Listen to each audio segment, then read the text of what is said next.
to honor Mary Landrieu. Mary was a seatmate of mine on the Senate floor. She sat right next to me, and we had long discussions about everything. What I can tell you about Mary is something that I know you already know. And every member of the Democratic caucus who sits behind closed doors at caucus meetings will reaffirm. And that is, there has been nobody in the United States Senate who has fought harder for her state than has Mary Landrieu.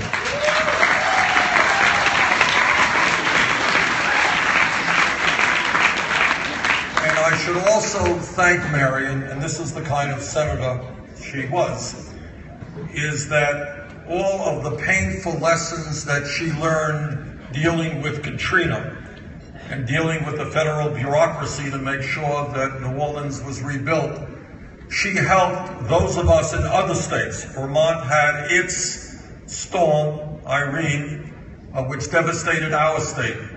And Mary went out of her way, volunteered to be helpful to Senator Leahy and me to help us do what we could for the state of Vermont. Mary, thank you very much for that.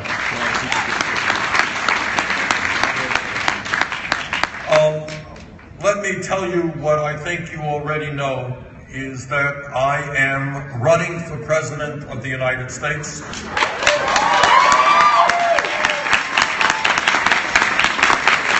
And I'm running for President because, in fact, we need a political revolution in this country.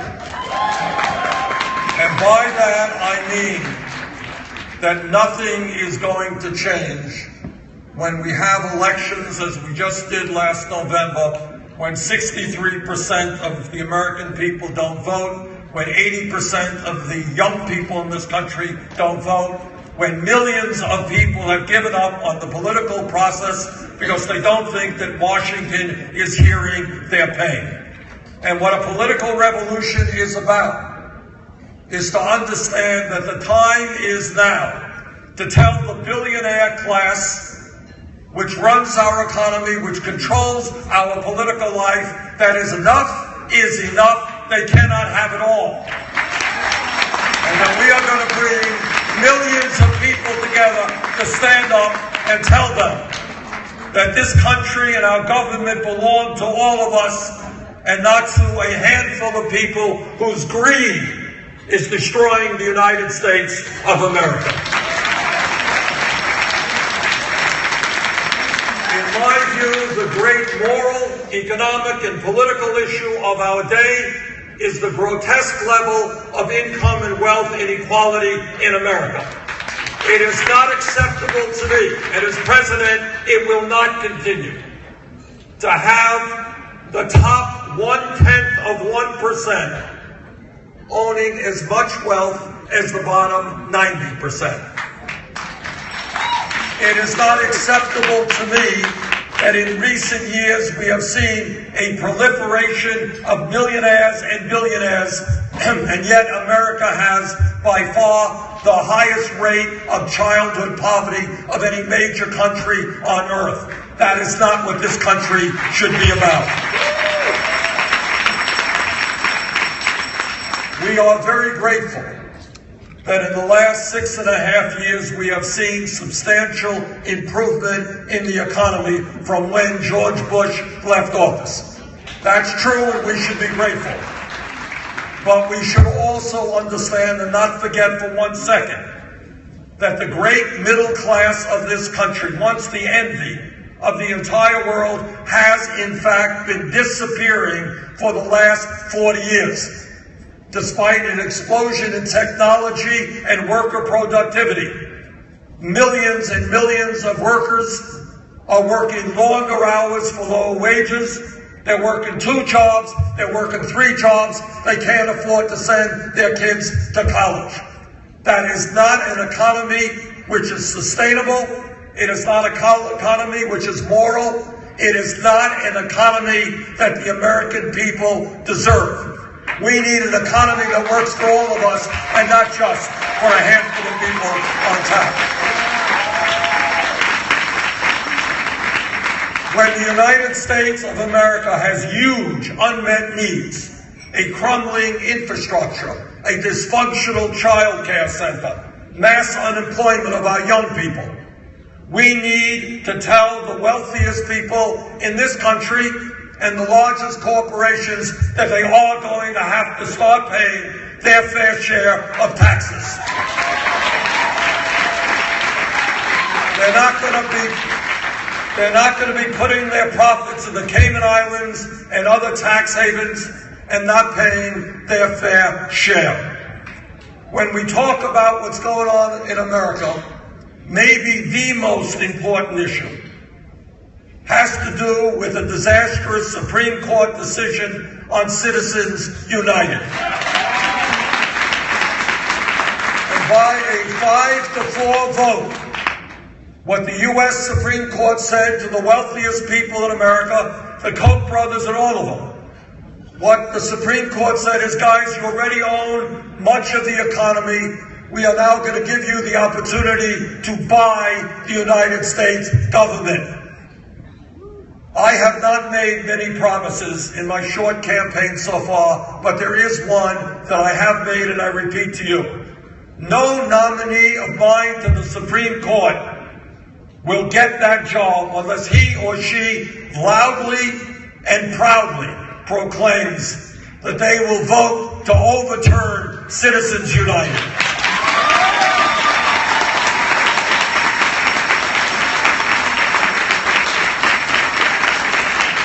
And if we are serious about recreating a vibrant democracy, we've got to go further and move toward public funding of elections.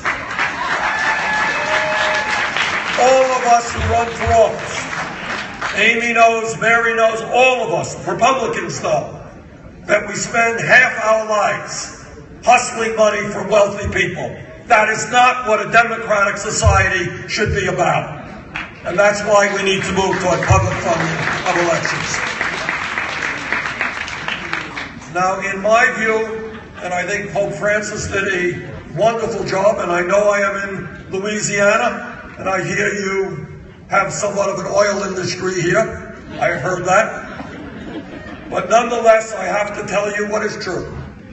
And that is the scientific community is virtually unanimous in telling us climate change is real. Climate change is caused by human activity. Climate change is already causing devastating problems. And if we do not get our act together, the situation will only become worse in years to come. Yes, we must transform our energy system away from fossil fuel.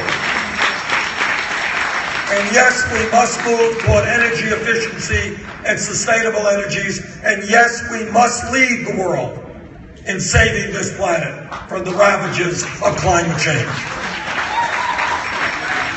And when we talk about the needs of America, it is unacceptable to me, and I know to you, that at a time when we live in a highly competitive global economy, when we need the best educated workforce in the world, that today hundreds of thousands of bright young people cannot go to college, not because they don't work hard, not because they're not smart.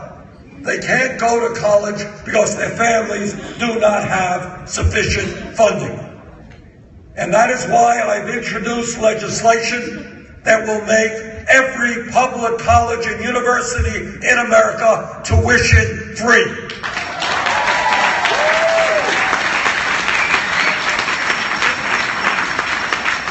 And people say to me, well, Bernie, that's an expensive proposition. It is an expensive proposition. It's about $70 billion a year. And I will pay for that by putting a tax on Wall Street speculation. The working class and middle class of this country bailed out Wall Street. It's Wall Street's time to help the middle class of this country. And in that legislation, we also have to address student debt and the absurdity of people paying interest rates of 8, 9, and 10% when they can refinance their homes at 2 or 3%. So there are a lot of issues out there. But the bottom line is that nothing changes unless we put together a strong grassroots movement. The Republican agenda of more tax breaks for billionaires, cuts to Social Security, Medicare, Medicaid, the ending of the EPA, nobody believes in that agenda. But they win because Democrats have been on the defensive for too damn long, and it's time for Democrats to get on the offensive.